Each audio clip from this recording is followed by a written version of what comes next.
আর শুরুতে এই মুহূর্তে যে বড় খবরের নজর রাখবো, এসআইআর এ বাংলার বাড়ি সংক্রান্ত নথি গ্রহণযোগ্য নয়, ইন্দিরা আবাস যোজনার অর্থ সাহায্যের নথিও গ্রহণযোগ্য নয়। একইভাবে গ্রহণযোগ্য নয় প্রধানমন্ত্রী গ্রামীণ আবাস যোজনার নথিও। সিইও দফতরের প্রশ্নের উত্তরে স্পষ্ট করল নির্বাচন কমিশন। আরো একবার জানাবো আপনাদের, এসআইআর এ বাংলার বাড়ি সংক্রান্ত নথি গ্রহণযোগ্য নয় জানালো কমিশন। শ্রাবন্তী আমাদের সঙ্গে রয়েছেন এই মুহূর্তে। শ্রাবন্তী, কমিশন আর কি জানালো? দেখো, যেহেতু এই প্রধানমন্ত্রী আবাস যোজনা বলো, বাংলার বাড়ি যোজনা বলো, এগুলো একেবারেই সরকারের তরফ থেকে দেওয়া হয়, বিভিন্ন ডকুমেন্টস চেক করে তারপরে দেওয়া হয়। স্বাভাবিকভাবেই যারা নাগরিক তারা এই ডকুমেন্টস পাবেন। সেই হিসেবে সিইও দপ্তর থেকে এই প্রশ্ন দেওয়া হয়েছিল যে এটার কি কোনো রকমভাবে একটা ক্লারিফিকেশন চাওয়া হয়েছিল যে এটা কি গ্রহণযোগ্য হবে। আজকের সিইও দপ্তরকে জানানো হয়েছে কমিশনের পক্ষ থেকে যে এইগুলো গ্রহণযোগ্য হবে না, যেহেতু সুপ্রিম কোর্ট একেবারে স্পষ্ট করে জানিয়ে দিয়েছে যে 13টি ডকুমেন্টস রয়েছে সেগুলোর মধ্যে এটা পড়ছে না, তাই এগুলি গ্রহণযোগ্য হবে না। খুব স্বাভাবিকভাবে দীপ এখন একটাই প্রশ্ন যে হিয়ারিং তো শেষ, তাহলে এবার কি হবে? খুব একটাই বিষয় যে যারা অনেক সময় ইআরওরা এই ধরনের ডকুমেন্টস গ্রহণ করেছেন তারা ক্লারিফিকেশনের জন্য সিইও দপ্তরকে হয়তো চিঠি লিখেছেন। যারা শুধুমাত্র এই ধরনের ডকুমেন্টস দিয়েছেন তাদের নাম বাদ পড়বার একটা আশঙ্কা থাকছে এই নোটিফিকেশনের পরে। দীপ, ধন্যবাদ। গতকাল থেকে পাড়ায় পাড়ায় একটা নতুন ছবি দেখা যাচ্ছে না, যে ক্যাম্প করে একেবারে বেকারদের ভাতা দেওয়ার জন্য ফর্ম দেওয়া হচ্ছে, তার সামনে লম্বা লাইন। এখন আরো একটা ছবি দেখাবো যেখানে প্রাথমিকের চাকরি প্রার্থীরা প্রতিবাদ করছেন, আন্দোলন করছেন থালা বাজিয়ে। কি না দীর্ঘদিন ধরে নিয়োগ নেই, তারা চাকরি চাইছেন, পথে প্রতিবাদে নেমে পড়েছেন। সেই ছবি আপনারা দেখতে পাচ্ছেন। আমার সঙ্গে রয়েছেন আমার সহকর্মী সুশোভন। সুশোভন, স্বাভাবিকভাবে এই প্রাথমিকের চাকরি প্রার্থীদের দীর্ঘদিন ধরে আমরা আন্দোলন প্রতিবাদ দেখে আসছি। আজকের এই প্রতিবাদ আন্দোলন থেকে তাদের কি স্লোগান, কি দাবি, কি বলছেন? দেখো, তারা বলছেন যে তাদের যে নিয়োগ সেই নিয়োগ অবিলম্বে দিতে হবে, এবং তুমি দেখতে পাচ্ছ যে তাদের একেবারে যে পোস্টার সেখানে লেখা রয়েছে সুপ্রিম কোর্টের অর্ডার থাকা সত্ত্বেও 1233 জন নিয়োগ কেন হলো না, জবাব চাই, জবাব দাও। মূলত এই দাবিটাই এই মুহূর্তে তোলা হচ্ছে। আপনাকে জিজ্ঞাসা করব, আপনার এই অবস্থান কতক্ষণ চালাবেন? আমরা আমাদের দাবি যতক্ষণ না আদায় করছি ততক্ষণ চালাবো। আপনারা কি এইভাবে এখানে অবস্থান চালিয়ে যাবেন? হ্যাঁ, আমরা এইভাবে চালিয়ে যাবো। আমরা যতক্ষণ আমাদের পর্ষদ আমাদের না আশ্বাস করছে ততক্ষণ আমরা চালিয়ে যাব। একটু আপনি এদিকে আসুন। আপনাকে জিজ্ঞাসা করব, আপনাদের যেই জায়গায় সমস্যা বা নিয়োগটা হচ্ছে না, সমস্যাটা কোথায়? সংখ্যা আমাদের সমস্যাটা হলো আমরা 22 এনআইএস ডিএলএড ঐক্যমঞ্চ আমাদের ইন্টারভিউ টেবিল থেকে আজকে বিতাড়িত করা হচ্ছে। আমরা 2 বছরের সমতুল্য ডিএলএড যোগ্য প্রার্থী, আমরা টেট পাস করেছি, আজকে আমরা 9 বছর ধরে বসে আছি। কোথায় জটিলতা রয়েছে?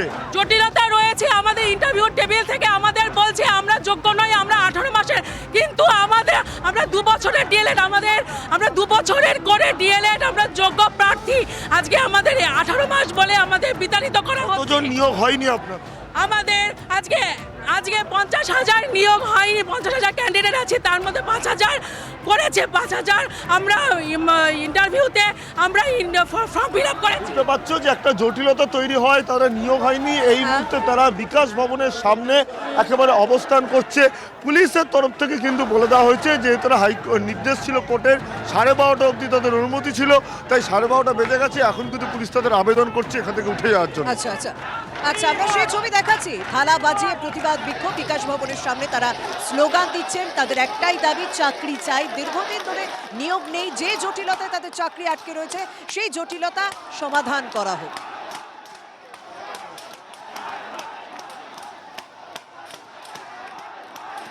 এবার সল্টলেকের আরও এক প্রান্তের ছবি আপনাদের দেখাচ্ছি। সেখানে অঙ্গনওয়াড়ি কর্মীরা তারাও বিভিন্ন দাবিতে আজকে পথে নেমেছেন, দাবি আদায়ে আবারও পথে নেমেছেন বলা ভালো অঙ্গনওয়াড়ি কর্মীরা। সেই ছবি আপনারা এই মুহূর্তে দেখছেন। সল্টলেকের রাস্তায় বসে তারা বিক্ষোভ প্রতিবাদ করছেন। অবসরপ্রাপ্ত অঙ্গনওয়াড়ি কর্মী ও সহায়িকাদের গ্র্যাচুইটি, এটা তাদের একটা দাবি। পাশাপাশি পেনশন যোজনা চালু করতে হবে, এটাও একটা দাবি তাদের। প্রমোশন সহ সমস্ত শূন্য পদে নিয়োগের দাবিতে আন্দোলনে নেমেছেন যারা। এই মুহূর্তে আপনারা সেই ছবি দেখছেন। পশ্চিমবঙ্গ অঙ্গনওয়াড়ি কর্মী ও সহায়িকা কল্যাণ সমিতি, আমার সহকর্মী রঞ্জিত এই মুহূর্তে রয়েছেন সেখান থেকে সরাসরি। রঞ্জিত, এই মুহূর্তে তাদের অবস্থান কি, তারা কি বলছেন?